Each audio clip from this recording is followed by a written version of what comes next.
Well, hello. Hey, everyone. Welcome back.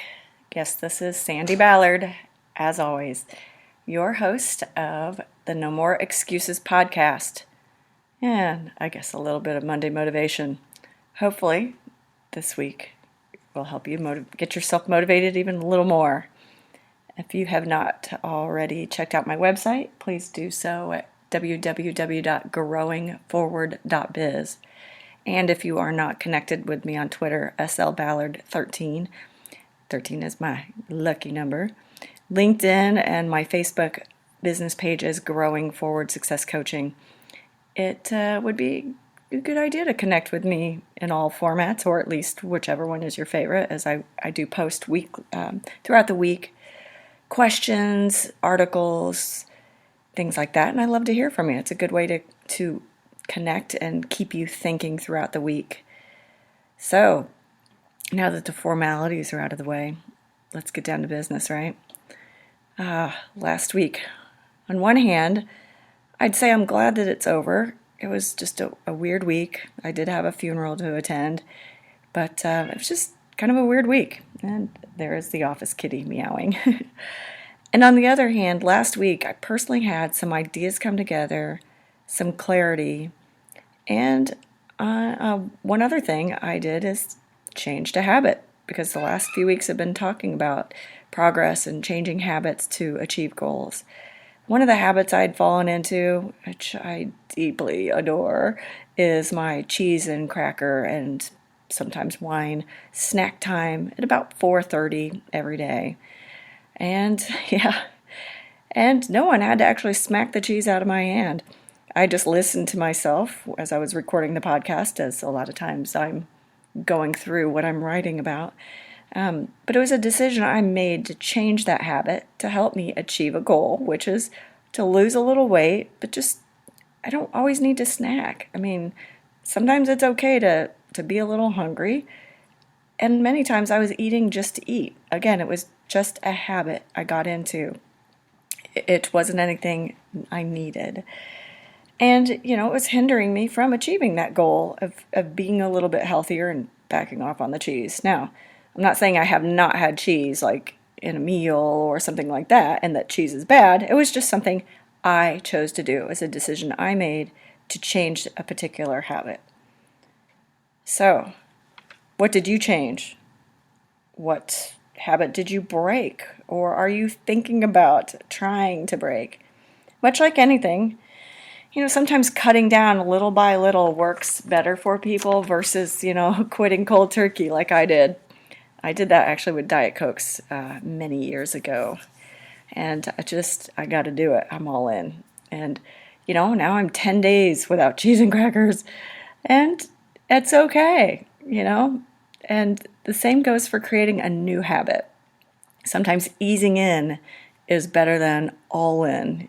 Jumping in would both be like, if exercising is one of your habits, like we talked about last week's podcast. It really just depends on your personality and how badly you want it. Yes. I have a client, I think I mentioned her last week, but if I did not, she is starting meal prepping and making it a family event. And why is this so cool? It's because it's solving a lot of her challenges that she had on her list. She was having, trouble trying to balance that, work life, as we all do. Coming home from work all day, you're tired, then you got to go make dinner, and then, if your kids even want to sit and eat with you, then they scatter. But it's like then you got to make the family time, family time. So if it's a family event to meal prep, she's not in the kitchen alone. The kids, the husband, they're all in there working together, creating family time. And it's allowing her to also be prepared to achieve her goals as being healthier, making healthier choices throughout the week, to become healthier and probably lose some weight. But the family feels included, and then you're not searching for more hours in the day, kind of creating family time versus making it fun, right? So, again, what did you change? What did you work on, or have you decided that you want to change? Email me, sballard@growingforward.biz, B-I-Z, or comment here, wherever you're listening to this. I read an article last week that actually I'll post this week, sometime probably Wednesday or Thursday. So if you aren't connected with me on social media, you'll be missing out. It is, again, a real good way to come read things I've come across. But this article re-energized me about my own book, my second one that I published, titled How Badly Do You Want It? Available on Amazon. And it was actually just very timely that I came across it. And honestly, I don't even remember how I came across it. Sometimes I'm just doing Google searches about things, and sometimes it pops up.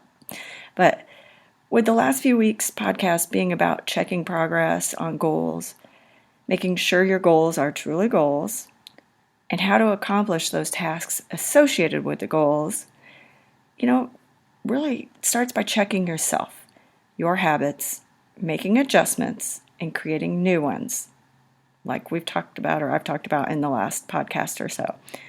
Because achieving goals, your success, doesn't come easy. If you expect it to be easy, effortless, and immediate, as the article refers to, or I guess refers to the person as you're just a dreamer.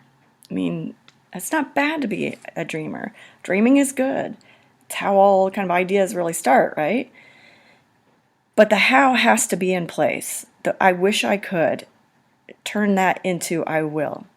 In chapter 5 of my book, I refer to the dreamers. I don't call them dreamers in my book. It's more of the wishers of the world. I dream and wish a lot myself. But when I decide I want that to be a reality, I realize how badly I want it. I create the how, the plan. And it depends on how badly you want it. It depends on how badly I want it. Sometimes you think, oh, is that a viable idea? Well, how the hell do you know unless you try, right? But you have to have that plan. And you got to turn someday, or wish I could, into now, and I will. Like giving up my cheese and cracker and wine snack time, I realized how badly I wanted the goal of losing a little weight and fitting into those favorite shorts I haven't fit into in like a year or two. I decided it was time, and I made that choice. So I changed that habit. So yes, this week it's time for you to decide how badly do you want it. In my book, it is defined as success. But let's break it down a little bit. Tell me one goal you've wanted but haven't achieved, or one dream you've had. I know I've asked this before, but if it's now you're thinking, okay, that's been a dream of mine and it's not ever been reality because you don't have the how. I want you to think about it, envision it. Decide if you've been a dreamer or if now you're ready to make it a reality. Email me, sballard@growingforward.biz, or post it here in the comments section. It could be a new idea, a new dream, a goal, one you've had for a long time. What is it? And if you need help, of course, if you need help with the how, the plan to get there, contact me or find a coach. I can help. A coach can help. We'll hold you accountable, help you design those action steps, those habits that will help you become successful and turn your dreams into reality. And people will stop calling you a dreamer and saying your head in the clouds. Instead, they'll look at you and say, wow, look at how successful he is or she is. Okay? And check out Amazon, my books, from there to here to there. And how badly do you want it? Or the link is on my website as well, growingforward.biz. Make it a great week. And please, one more thing. Please share this podcast because you are helping me turn my dreams into reality as well. Have a great week. Cheers.